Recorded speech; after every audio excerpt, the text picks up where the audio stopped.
Administration is blocking shipments of semiconductors to Chinese tech giant Huawei. This as the Chinese Communist Party threatens to sanction several U.S. lawmakers, including Senator Tom Cotton, who has appeared on this program to call out China's handling of the coronavirus pandemic, among other bad behavior.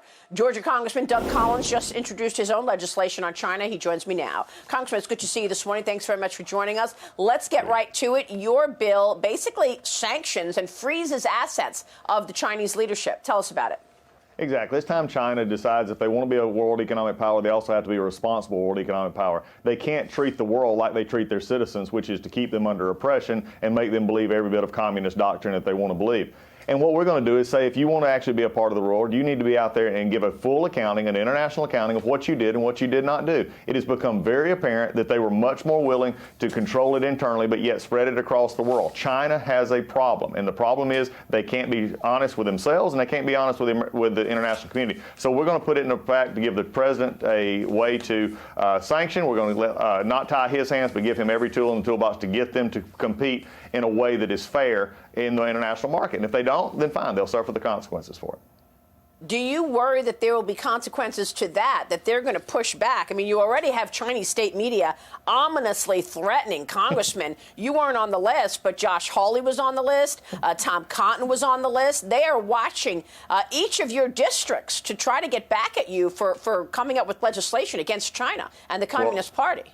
Well, I hope the Communist Party is watching. My name is Doug Collins. They can come after me whenever they want to, but I'm going to stand with America, and I'm tired of watching intellectual property. I'm tired of them trying to steal pharmaceutical secrets. I'm tired of them letting their own country be locked down while they send people out of the country, and then they lie to it about to the world. The Communist Party must realize that they may be able to try and keep their own people down, but that regime is bound and destined to fail. We need to make sure that if you're going to have an economic partner in the world, they have to be able to compete like everybody else does and tell the truth. It seems like they can't do that even to their own people, so why would we expect it from the rest of the world?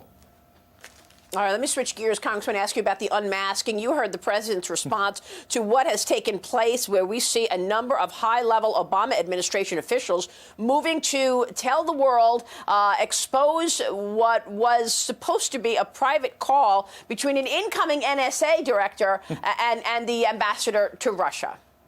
Well, it's amazing what we've seen, Maria. We've been talking about this for so long, and now it just feels like what we've been talking about in the corrupt cabal with Strzok and McCabe and Comey and all of them, and now Yates and the rest. But it now found something different. We now find it in the Oval Office. Not the Oval Office of President Trump, but the Oval Office of President Obama, who was asking about Flynn, who had his own chief of staff unmask him the day that there was a meeting. And oh, by the way, Joe Biden, were you asleep in this meeting as well when you actually were there and you told just this past week that you knew nothing about unmasking and you actually made a request for unmasking? This is the problem that we're seeing right now, is that people are now waking up to the real fact that there was an attempt to take out a candidate and then a president before he could get going. And the American people ought to be appalled. They ought to be demanding that why every news outlet is not covering this the way you have for the last few years, and many of us have been screaming at the top of our lungs that there was basically a coup attempt at the highest levels, and now we have it faced right into the Oval Office.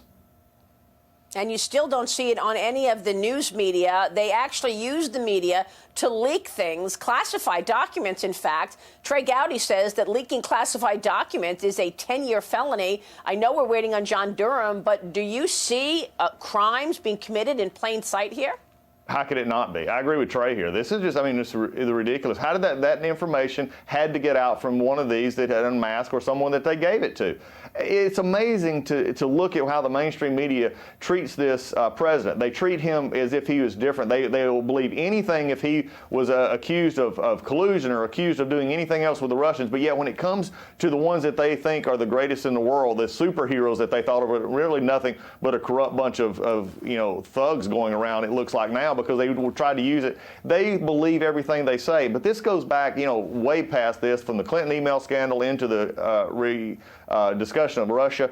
And so what I want to see happen here is let's hold people accountable. Somehow this information got out. We now know who unmasked. Let's start having the investigation. And Durham, I think, is doing that, but there needs to be accountability, because otherwise, how can it not happen to you and me? And throughout this whole hysteria, let's not forget they missed the real bad actor, and that's China. while yourself and some of your colleagues were investigating China's moves like Devin Nunes over the last several years. We've reported that. Congressman, it's good to see you this morning. Thank you, sir. We'll be watching your developments in terms of that legislation. Doug Collins.